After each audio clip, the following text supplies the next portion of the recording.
Welcome to this episode of Inside the Gym podcast. I'm Chris Gilbert, your host for this episode. And today we have back our guest, Jeff Casebolt. You probably saw Jeff on the episode about Body Masters. He's one of the people resurrecting that amazing old school brand. But today we're bringing Jeff on to talk more about his official background and education and what he did before Body Masters. So, Jeff, if you want to tell them a little bit about your background and why we're talking about this sort of stuff today. My background, it all starts, I think I mentioned this in the first time around, it starts with an injury, and that injury pissed me off.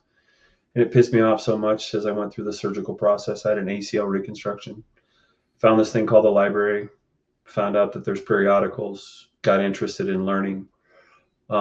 Went through the process of an undergrad, a graduate. I hurt my knee in my freshman year. And then I started working with athletes. And I realized that there was a lot of stupid in the industry, a lot of people doing stuff that they probably shouldn't be doing to these young athletes. And so my brain wrapped around this idea that I needed to be more educated. So I went to do a PhD in biomechanics. And if you don't know what biomechanics is, it's basically engineering and kinesiology getting together and making its own science.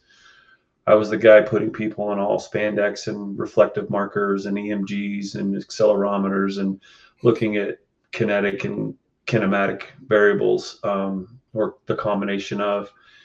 I did not finish my PhD. I'm all but dissertation. There was medical reasons behind it. And I went on and worked in forensics and education for a little while. And then after COVID, I decided it was a really good idea to go independent. And I worked on growing a company called Dynavec. We made a machine called the Gluteator. We also had the plantaris and ankle machine, and we had a torso rotation machine that we never really took to market. In 2023, Dynavec closed its doors. I pivoted, had a few different opportunities, and the best of the bunch was to revitalize or bring back Body Masters. Working with a great team of people right now. Our first machine was launched. It's called the GMAX. It was launched last year, 2025. We put 50 on the ground with intention of doing hopefully twice as much this year. Our second product is coming out, which will be a leg press. We're prototyped right now, and if you want to see video of it, we can make that happen. And then in addition to, I'm still teaching a class on injury minimization amongst the occupation of firefighting. I validated the science behind a product called FireFit. And so my background, I'm very data driven. I'm very numbers. You give me spreadsheets and I get a little bit dorky or nerdy. And that's where I make my decisions and based off of the numbers. And I've been able to stay afloat in this business, hopefully to make a difference in how it's going to get done over the next several years. Okay. Super cool. You mentioned injury right away, and then you finished with injury. So that's where I kind of wanted to start with this conversation. And we may be in injury for a while, especially, somebody like me who's in my, I don't want to say mid yet. I'm still in my early 50s. And I've now got perpendicular elbow scars from my two different bicep tendon tears, plus an ACL tear from many years ago. You mentioned reducing injury with firemen. Like, as a gym bro, like, what do we need to be thinking about as just guys who go to the gym or who are into fitness and fitness enthusiasts about reducing injury? Because I know there's a better way to do it probably than what I've been doing since I've gotten hurt so much. I never go heavy. I only do high reps, but I'm finding that my intensity isn't quite there. And part of it's probably because I'm just afraid to get hurt again. It's kind of there's a lot to unpack in that question. So the first place I'm going to address was kind of where you first hinted with firefighters and occupational health and say military firefighters, EMS, but police. The weirdest part about that journey was finding out that the majority of the injuries that do happen are in preparation. So 27 to about 40% of all injuries for firefighters are related to how they are preparing. Exercise attributing to about 33% of that value. Oh, wow. So that sitting with that for a minute and deciding to jump into that rabbit hole, we have to understand that we're probably not doing something right. Like across the board, that there's a high rate of injury, especially when you start looking at fireground injuries, out on the job. That is 15% of all total injuries or less. It's somewhere between 8 and 15%, according to the numbers and the research that's been done. So twice as many injuries occur in preparation than on the job on a fire ground. That alone right there just lets you know that something needs to be done differently. Now, of the injuries that are occurring, now we can kind of go back to general population. When is the injury occurring? Is it occurring acutely in the gym as you're doing it? Or is it repetitive stress over time because of what we're not doing correctly? Or we're not, we have imbalances within the system. We're promoting fatigue. There's different mechanisms for injuries. And if we want to reduce them, we've got to isolate the cause. So, the other part of what you just said to me that really stands out is you and I might be standing in the same line genetically, because mom and pops, what they give you, it factors into how your connective tissue, and I'm assuming the bicep stuff was connective tissue tears. Yeah. So there's a lot of research out there that looks at the genetic predisposition to injury. The first study that caught my eye was actually looking at NFL football players that had a duration of, I think it was 8+ years without injury. And they did genetic profiling on them and found out that they all had a commonality. I don't remember what that commonality is now, but the overall consensus is that they did have something. And then I know in my own history, I've torn an ACL and an Achilles, ACL on the left knee and Achilles on the right. The same weekend that I did my Achilles, my sister tore her rotator cuff playing softball. And so we were in our late 30s at the time. And I jokingly I did mine on a Thursday. She did hers on a Saturday. And I called her on Sunday and I'm like, hey, who do you want to kick first, mom or dad? And she's like, what do you mean? And I'm like, well, one of them gave us a bad gene. That's all I could say, is because the irony of you and I tearing connective tissue on the same weekend is probably not, random. It's probably genetically predisposed. Mm-hmm. And so that's one of those things that factors into the equation as well, what we bring to the table.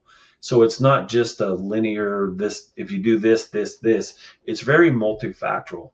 But as I go through all of this information, this is where I start to believe that one size strength programming does not fit everyone.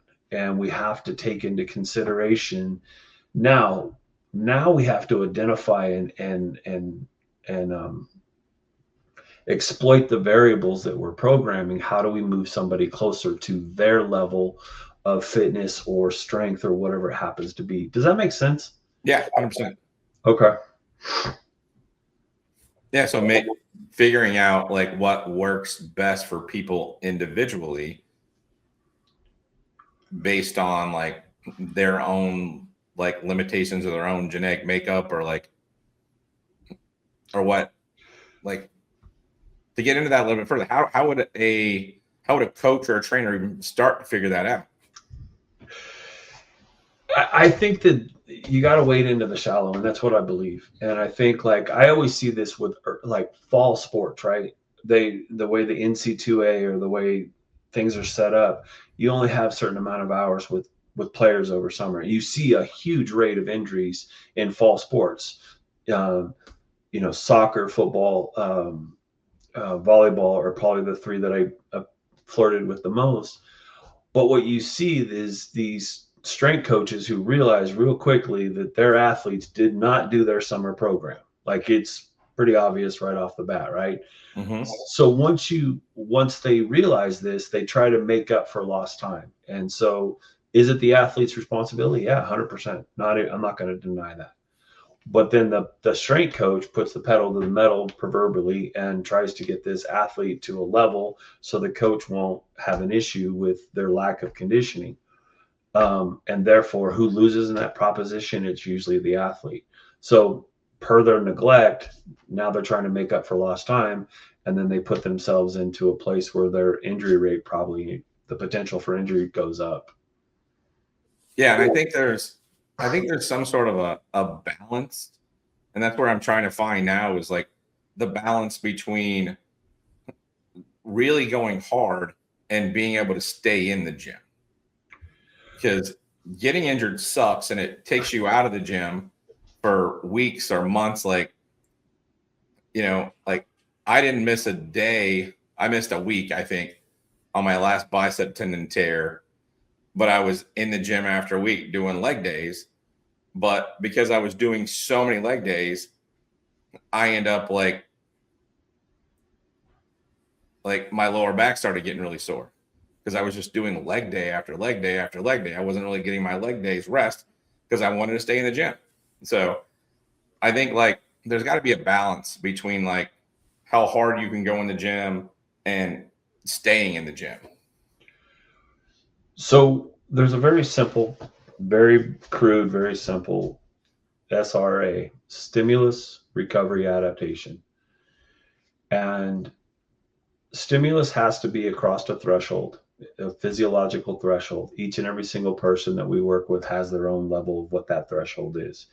It's a hypothetical moving target. There's no other way to put it, but everybody has their own level. But the key to that is the stimulus has to be great enough to cross this metaphoric threshold. Once that happens, then you have to go into recovery mode. Recovery is how much time does your body need to recover. So in other words, if I take you to the gym on Monday and I take your legs and I destroy them, I just take you until you can't do any more. How many days will it take you to get back to homeostasis? Like, right. What does that take? Well, I know that if you are primarily, say, lower body type 2 fiber, you're going to need additional time because type 2 fiber is not metabolic. It's not oxidative. It needs additional time to recover. Are you hydrated? Are you putting proper nutrients? How is your sleep quality? Because if all three of those are crap, then your recovery is going to take even longer. So that's a factor in this whole equation. But if you're not properly recovering, then adaptation is not possible because adaptation doesn't fully reach its potential. And all you're doing is you're on that path of overtraining. So it's an incredibly simple way of looking at it. There's so many variables that fit into that SRA, but the stimulus has to be aggressive enough to get you across the threshold. Recovery has to be nutrition, hydration, sleep, and it has to be adequate to allow your body to recover so you can get the benefits of adaptation before you start the next stimulus. So before you start the next process. Some people have the ability to recover incredibly well. And those are people that usually have made the investment over time. What I mean by that, it's very much like putting money in a bank and letting it compound, right? Like the more that you've invested in that SRA formula, the faster you get to an adaptation and the more likely you are to be able to get back to stimulus. So, but if you are on chapter 1 of your strength training journey and you're working out with people who are on chapter 8, there's a really good chance you're going to lose in that. That's a losing proposition. You've got to find your own place. And that's the way when I look at people in the weight room, I look at everybody from those who love the weight room to those who can't stand the weight room. And so I always go at people especially until I get to know what they're capable of, using minimal dosage or minimal effective dosage. That's what I prefer. What's the least amount of stimulus that I need to get you to get into recovery mode? And then are you properly using all of the three variables that you have access to? And then how many days does it take you to recover? Research supports the idea that you need one quality strength day per every 10 days. And now that is ridiculous to say. It's hard to believe, but I have flirted with that and I've played with that to know that it has some value. So I know you and I are both in our 50s. I know that if I get one quality strength program or day every 10 days, it's enough to maintain. If I'm maintaining my strength, I'm actually progressing, because sedentariness is what causes us to decline in our strength. So if I'm just maintaining, I'm actually progressing. Does that make sense? Yeah. So that's kind of my very simple formula. I started doing this with general population, the average person going to a gym. But what was interesting is how those concepts started filtering into the weight room for athletes, and looking at this concept of how much stimulus do they need in a weight room to transfer to their sport, whether it's fall football, fall soccer, or volleyball. Does that make sense? Cross country is another one that I think of. But that's my approach. And it's incredibly simple. It makes it almost stupid at times, but when you apply it, you start to realize, like, oh, that's why that person's breaking out. We're not allowing them to recover, or that person's not going anywhere because the stimulus is not enough. And so we have to figure out what each of those variables are per that individual within that group. Fair enough? Oh, 100%. Yeah, it sounds a little sciencey.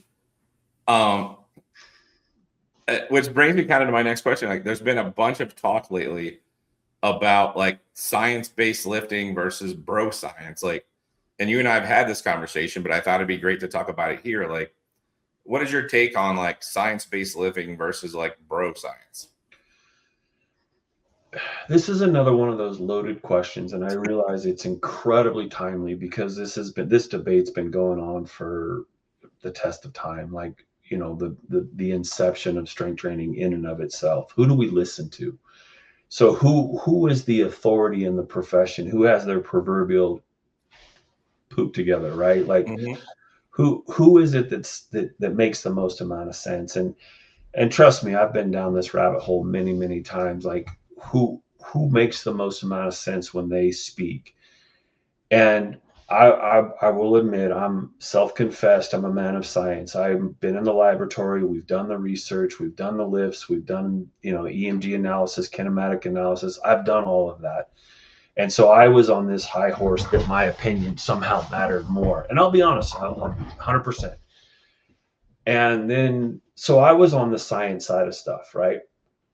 On the other side, the bro science is those who are the foot soldiers. They're on the ground. They're trying things. They're doing things. They're pushing things. But on that side of the discussion, what you're seeing is a lot of case studies. Studies on one. This worked for me. And if you show promise in the weight room, you're either putting hypertrophy on or you're incredibly athletic. How much of that is genetics? How much of that is artificial enhancement? How much of that is, blah, blah, blah. But you become a Pied Piper in the weight room.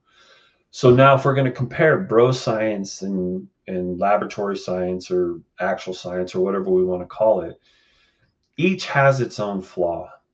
But Charles Poliquin said it many years ago, and I read it in an article and it just made sense, is that anecdotal evidence drives the profession. So anybody who wants to argue with that, I'm fine. Like, you can argue with me. But I think what happens, being on the side of the science, I realize that a lot of trends happen anecdotally. A lot of things that we learn are people trying stuff in the weight rooms. And then the science community gets a hold of a trend and they start to validate the science of that. Does that make sense? Yeah. So recently, you can take two phenomena that's happened in the last probably 5 to 10 years. One is Brett Contreras with the glute guy and the glute industry and all of that. You can argue with him, but he backed his data. He was anecdotal. He took it to the laboratory and he validated that he was onto something.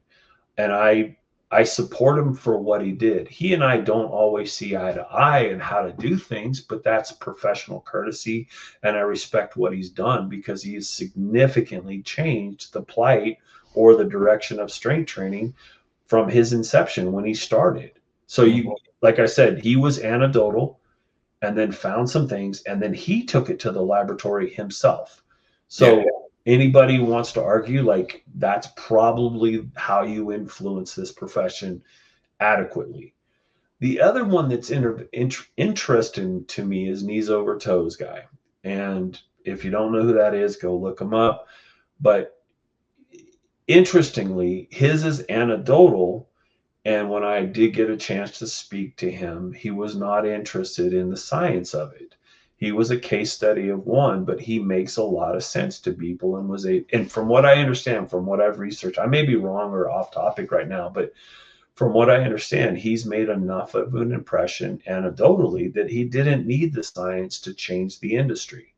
And what's really interesting about it is the science actually supports what he's trying to do. And I was hoping to interject some of the research to help him validate what he believes. And I believe what he's ultimately doing is improving flexibility for mobility and strength for joint stability. And I think that's really what he's done. But historically, the numbers, the values, how we got off base in this industry is what he exposed, in my opinion. So I do approve of what he's done, maybe not how he got there, or I would have loved to help him get even further with it. But the research to support what he's saying goes back to 1959. And in 1959, duck walks were all the rage. And Carl Klein at the University of Texas did a study. And that's where knees behind our toes actually comes from. It's the most cited piece of research in our weight rooms, and very few people know where it actually comes from. But in 61, he wrote his findings. In 67, the AMA, American Medical Association, did a position stand based off of his research. And then in 69, he wrote a book. And then that's where knees behind your toes during squats actually comes from, in my opinion, based off of what I have found. People can argue with me, and that's fine.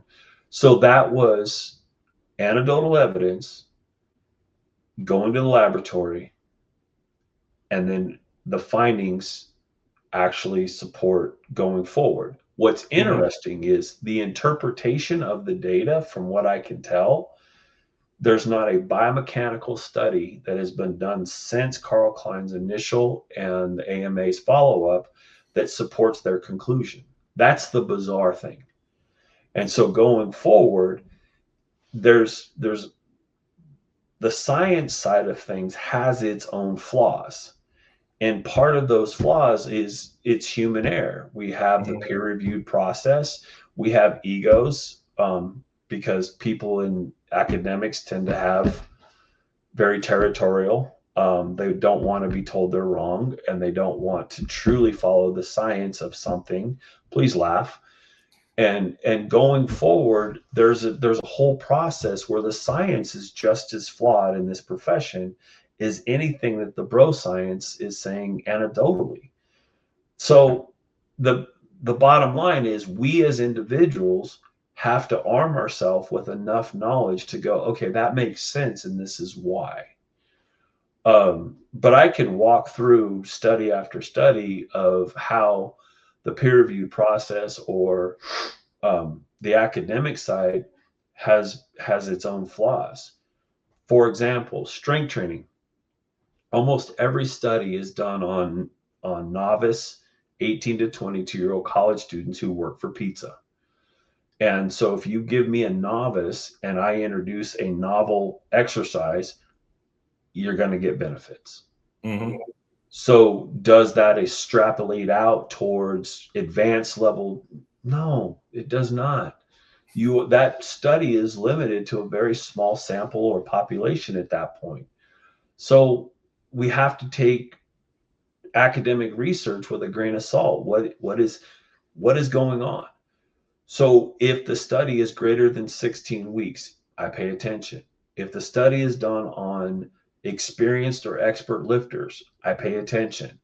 If it is done with professional or highly trained athletes and you see a change, it has my attention. Those are the articles that I now try to hang my hat on the academic side of things. But the academic side of things can also present a flaw or wrong information if the interpretation of the research is incorrect. Mm-hmm. Make sense? Oh, 100%. Yeah, exactly. I think that people tend to go in a direction that they see success. Which is exactly what you were saying. If they see someone being successful, they want to go in that direction. I was talking to somebody earlier about my journey through youth sports, because I grew up in Southern Indiana, and where Bob Knight was the king honcho of Southern Indiana basketball. And every one of my youth sports coaches just thought they needed a coach like Bob Knight. Mm. You can't yell at little kids and get the same results out of them the Bob Knight got out of his college level athletes. It just didn't work.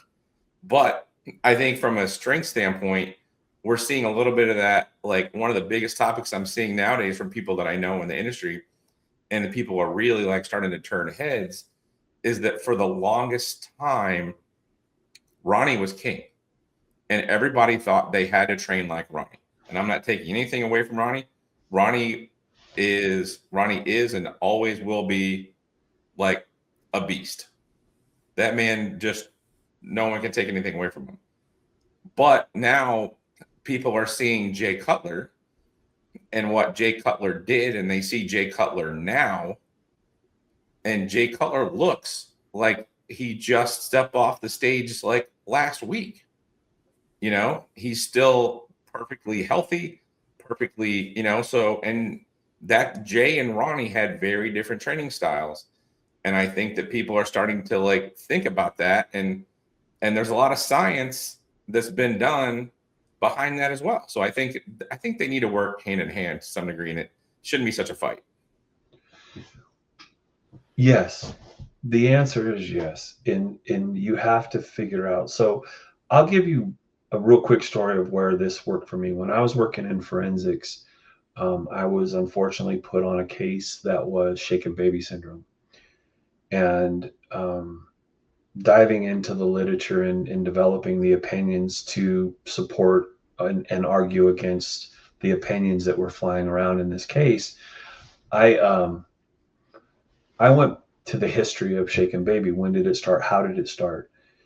And in 1972, there was an individual that found a 1968 study on rhesus monkeys and impacts.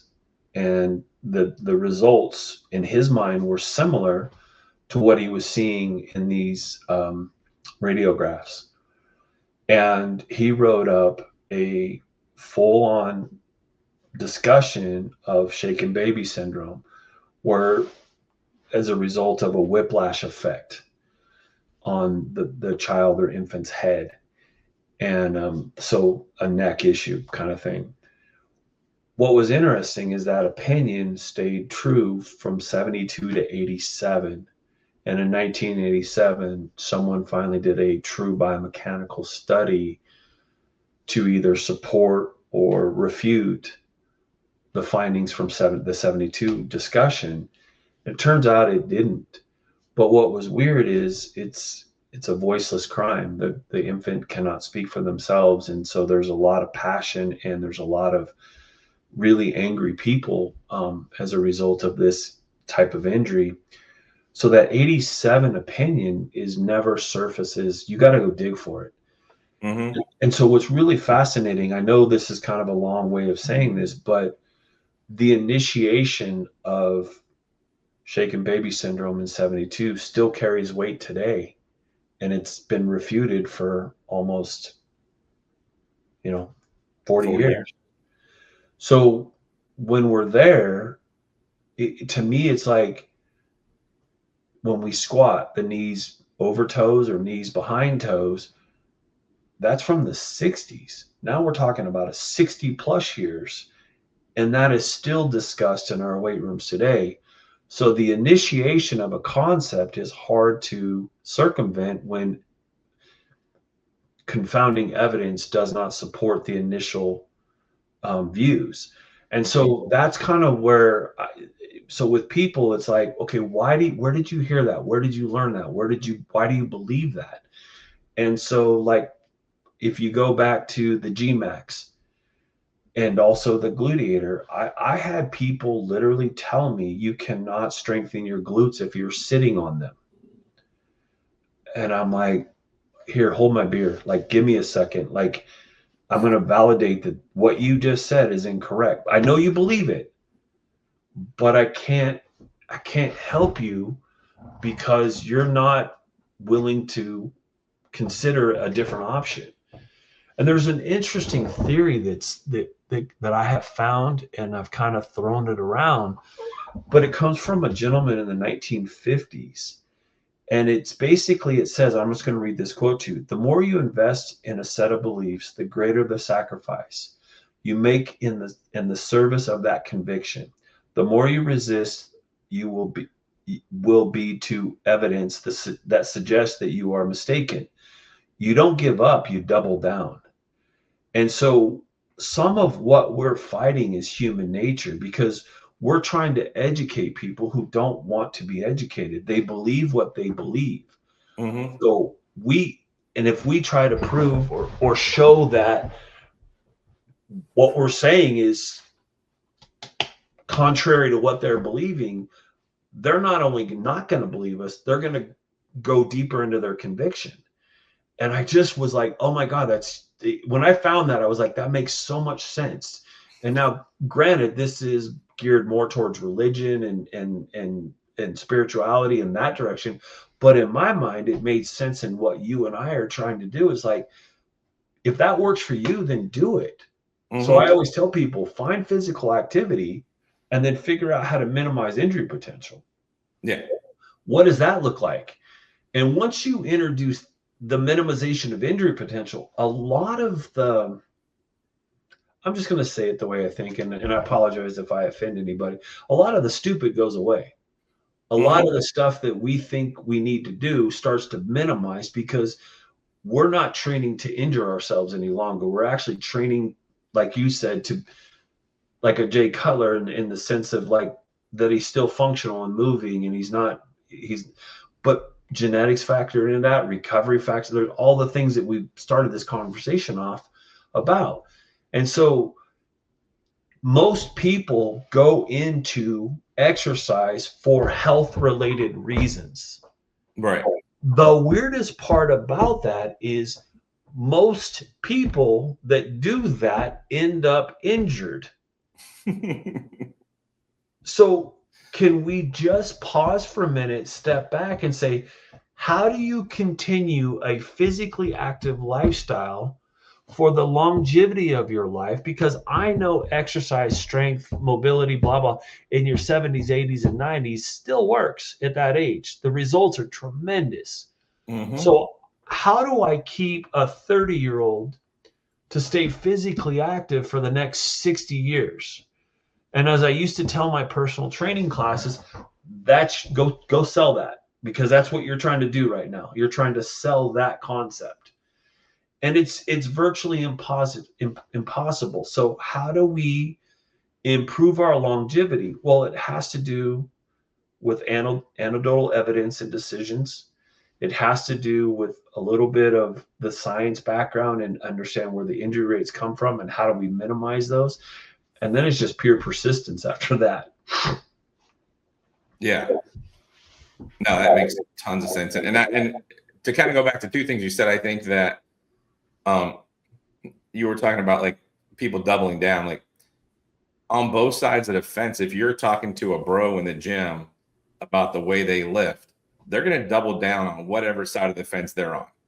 It is hard to convince a bro in the gym that what they're doing isn't what's best for them. And and I'm not out here trying to wait. On the same flip side of that same coin, you give me a scientist and they'll do the exact same thing. 100%. And they'll throw a bunch of big numbers at you that have been in sources and blah, blah, blah. So they'll do exactly the same thing. So that's where I'm trying to get to, is that human nature is what it is. So where do we go and find those people that are open to the idea of maybe there's a better way of doing this? Mm-hmm. No, God, I'm just getting old, bro. I'm just getting old. That's just, I'm sitting on my porch looking to yell at somebody to get off my lawn.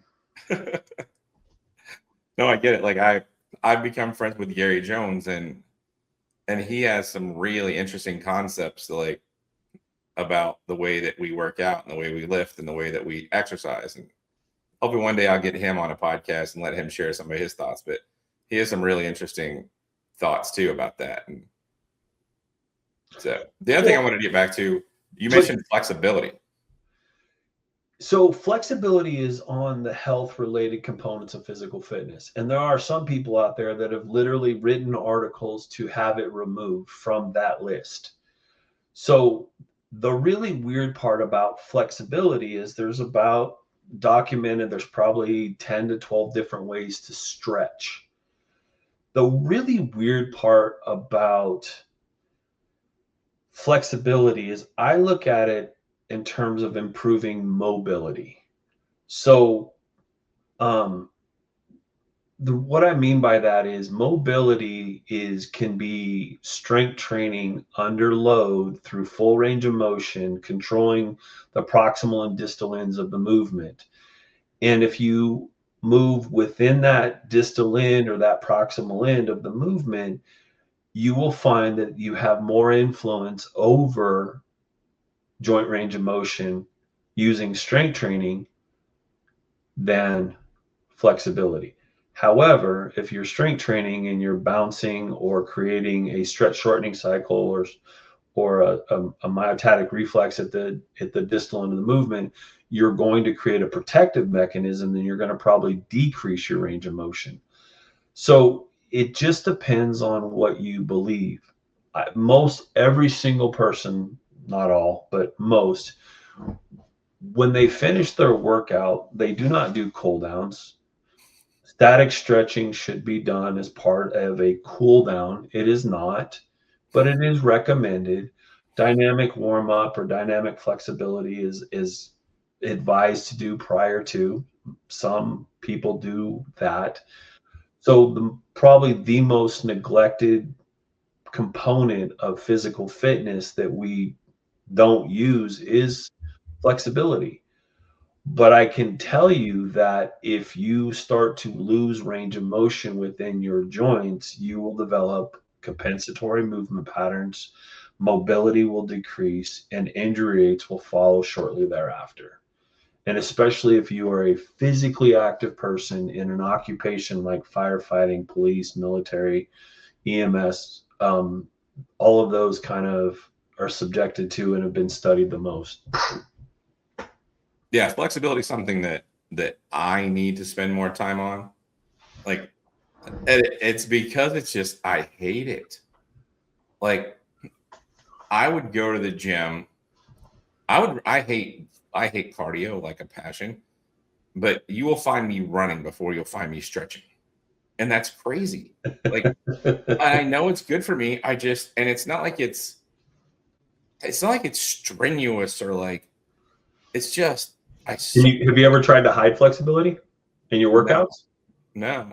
Oh, high flexibility in my workouts? Yeah. So what I just said, taking strength training, at least one of the sets that you do per whatever joints that you feel like, taking it through full range of motion and pausing at like I said, the bottom part of the movement. Oh, yeah. So that's hiding in the workout. The other one that is yoga or Tai Chi. And I'm a big proponent of yoga, Tai Chi, and Pilates, not just strength training, but part of what we're seeing is that type of exercise allows us to do what's called diaphragmatic breathing. And diaphragmatic breathing has shown reduction in stress. That reduction in stress has been pivotal for reduction of cardiovascular disease. So I have, like, in the academy for the firefighters, I have them do yoga-based classes as quizzes or part of their workouts with intention of hiding flexibility training. Like, they're not sitting there actively trying to stretch. They're trying to figure out how to freaking keep up with this yogi in front of a classroom, right? Yeah. But then what I tell them, you're not successful in that yoga class unless you can diaphragmatically breathe while you're doing whatever exercise this individual is requiring you to do. Does that make sense? Yeah.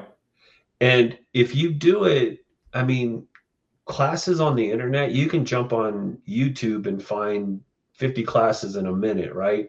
Like, it won't take you very long to figure out which one you want to do, and then you'll gravitate towards a certain instructor, blah, blah, blah. But those classes can be 20 minutes, 30 minutes. And the benefit of that, especially if you can get to a point where you're deep breathing and you're doing the exercise that's on your screen, all the better. Yeah. And I know I get it. I mean, years ago, I practiced Bikram yoga, and I don't know if I've ever been more flexible in my life. I would go to 1 to 2 classes a week. I did it for about 7 years, and I've lost all of that flexibility I had. But Bikram yoga is a 90-minute class. It's 26 poses in 90 minutes. It's in a room that's 100 degrees. It is stupidly competitive, but I hid flexibility and found something more benefit. It was almost, I was going to say it the way I believed it. It's more spiritual than it is anything else in my mind, but it's super competitive. Yeah. Yeah. I need to find, like, you've seen those things, like those training methods, like couch potato to 5K in so many weeks. I need to find like a yoga thing like that. Like, there's right now. So my cousin is a 5th degree black belt in Tai Chi, which, when he told me, it blew my mind. But what was really fun is I got to watch him teach my grandmother how to do it. And I got to do it with them. I was kind of an add-on or a hanger-on, if you will. But I watched my cousin take my grandmother and walk her through the paces. Every variable you would want to look at improved for my grandmother. Balance, attitude, confidence, blah, blah, blah. So part of preventing elderly falls is to minimize or maximize confidence. Like, they're not afraid. There's no fear of falling. And so Tai Chi is something that's making a tremendous impact in social media right now, because somebody finally said, give it a shot. And I believe in it because it's strength training and Tai Chi are the 2 variables that minimize elderly falls.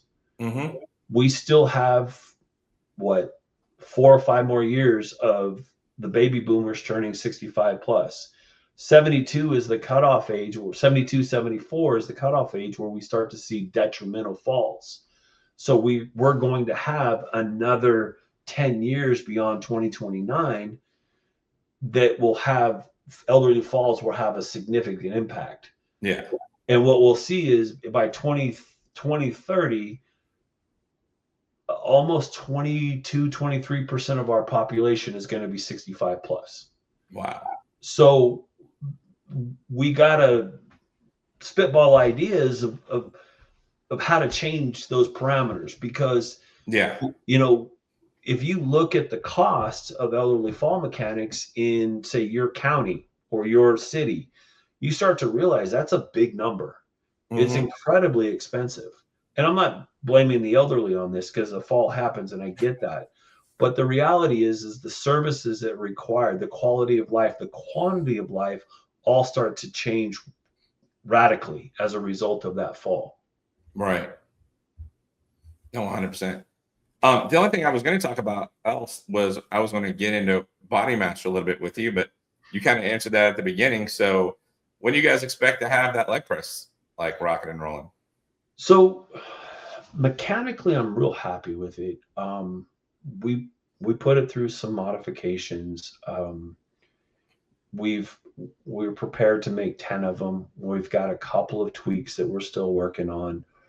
The AFS, the leg press that we built is based off the AFS.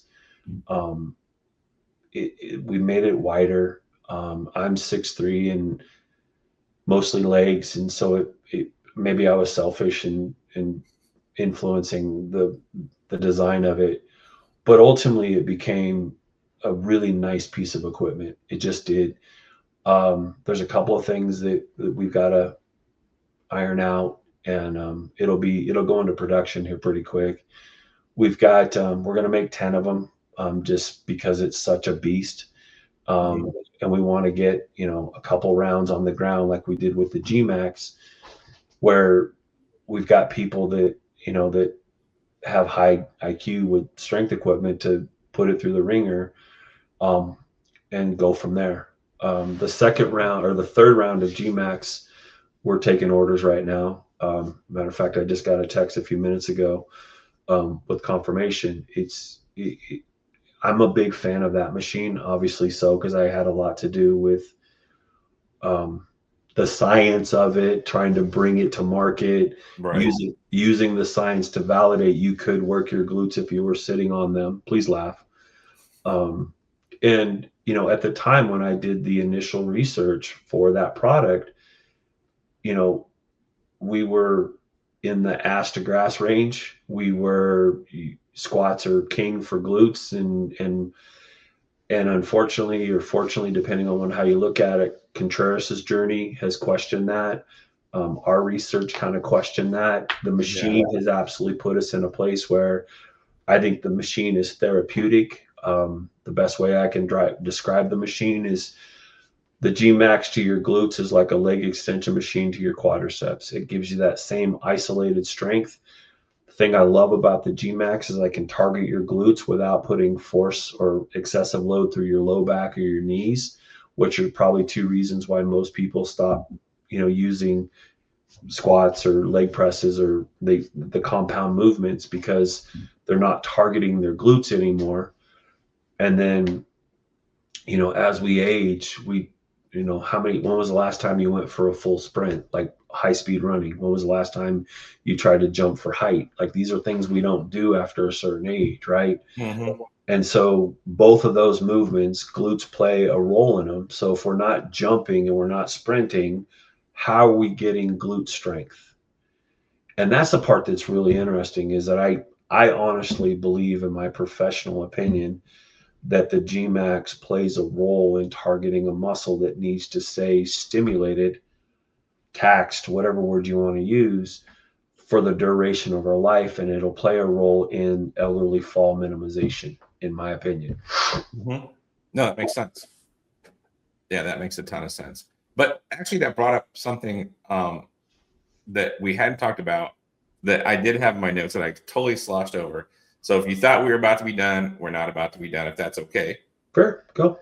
Um, we previously talked about isolation versus compound movements. Hmm. And the Gmax really isolates like the glutes, but in a compound way, kind of. But what's your take on like isolation versus compound? Like I've taken a very different approach since I've been injured a little bit more often than I would like to be. Is that anymore? If I do a compound movement, I do it at the end of my workout. I exhaust my muscles, and then I do the compound movement in a very lightweight manner. I'm not starting out my workout with a compound movement and like crushing my soul with it. I'm doing it at the end, when I'm already tired. But like, what's your take on isolation versus compound? So this is one of those things that is often debated. It's one of those topics that's often debated. And there's a big support for free weights and compound movements and going that route. And the answer is it's just tools in your toolbox. So if you understand how to isolate the muscle versus teaching a movement, then you've got my attention. As somebody who has trained people for most of their lives, I'm a muscle-based trainer. So I believe in targeting muscles. The main reason that I do that is to try and minimize imbalances within the system. So if I've got strength ratios, excuse me, if I have strength ratios at the hip, say in frontal plane, so I've got AB versus AD adduction, that's a 5-to-4 ratio. And if you don't have that, then your injury potential increases in athletics sport. So the most obvious that pretty much everybody knows and understands and accepts is the knee joint, anterior to posterior, quadricep to hamstring ratios. That's 5-to-3. If your hamstrings aren't 60% the strength of your quadriceps, you're susceptible to increased potential for knee injuries. So those are things that happen all throughout the body, the shoulders, the elbows, like all of that factors into it. It's creating ratios within the body, imbalances. We want to, I just said that way wrong. We want to minimize imbalances. So I'm a muscle-based trainer for that reason, because I was injured doing heavy squats, no posterior chain work at all. And as a result of, I had knees that were susceptible to injury. Ironically, three of the four guys that I lifted with through high school, we all tore our ACL pretty much in our freshman year. So going forward, movement-based exercises, I use them to target. Okay. So I know what I'm doing with that. To answer your question though, I like what you just said, is because you started off strength training doing compound movements and then accessory movements thereafter. Mm-hmm. But now you've kind of gotten to a place of, I'm going to target the muscle and then I'm going to ask it to do a skill while I'm fatigued.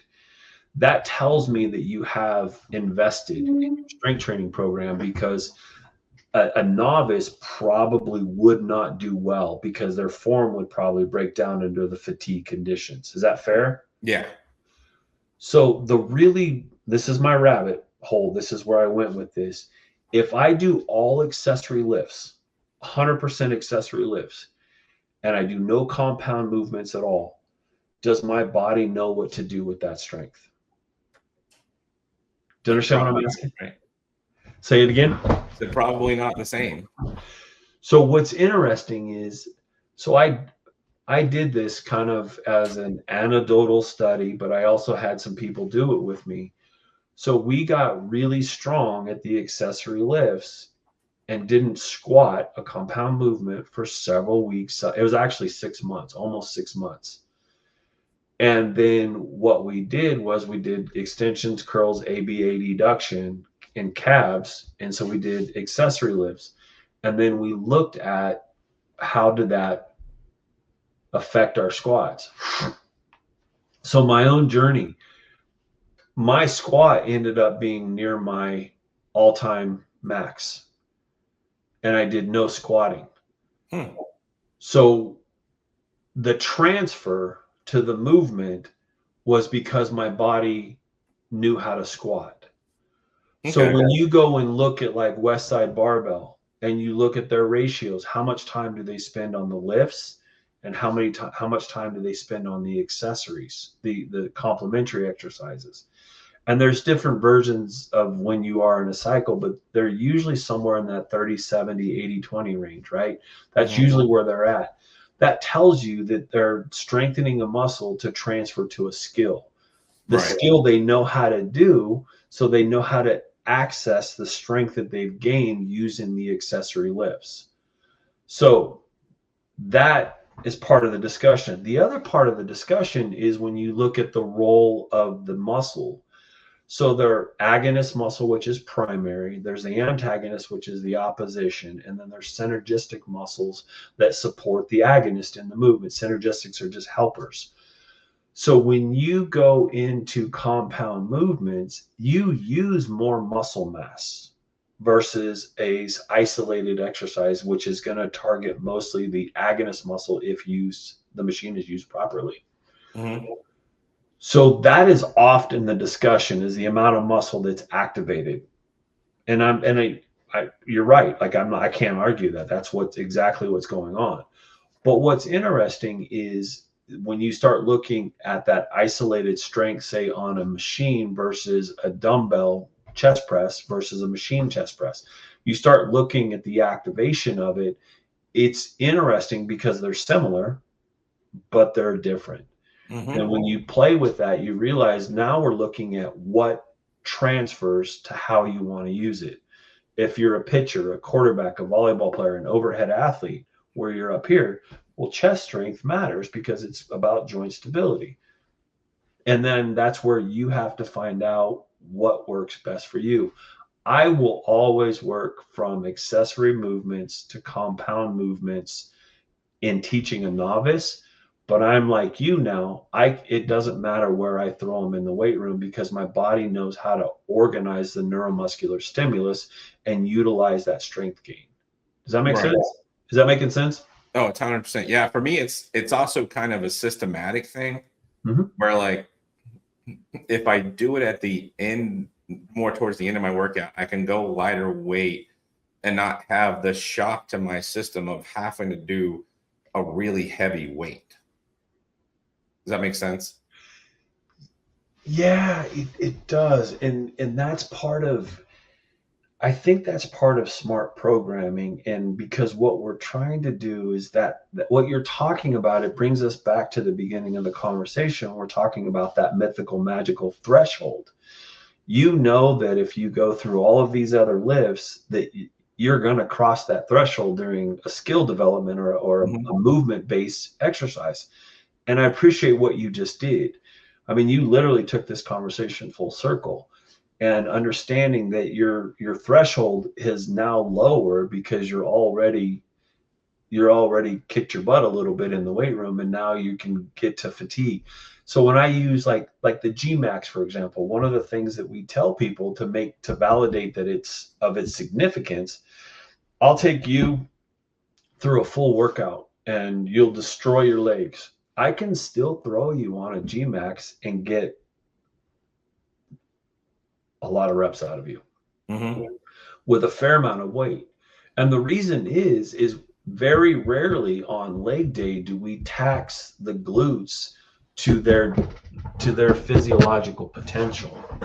And so that's part of the science that we figured out, is that we're not really using our glutes like we think we are in training. And that's what Contreras really contributed to our profession, is that he found out that you can get more out. Now, his way of doing it is with hip extension through a tabletop or a hip thrusting position. We're at the other end of the Gmax is at the other end of the continuum. It's flexed near 90 degrees to 60. He's working from 60 to 0. So the two exercises are amazingly compatible and guaranteed to make you walk like John Wayne when you go to the car after a session in the gym. That's an old man reference right there. No, that I get it, and that makes tons of sense. And I think all that's super beneficial, and I think really, like, the key is to do what works for you and try to stay in the gym and not in the hospital.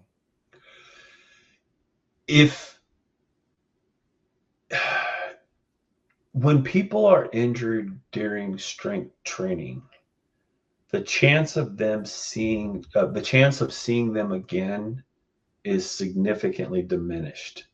And that's the part that hurts my heart, because I want that experience to be positive. I want them to have an opportunity to learn properly. There's too much stupid that happens in our weight room.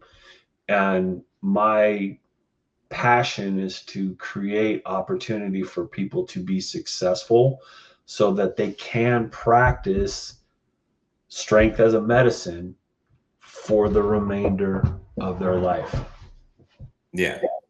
I think I'm not the norm of people who have multiple surgeries and come right back to the weight room.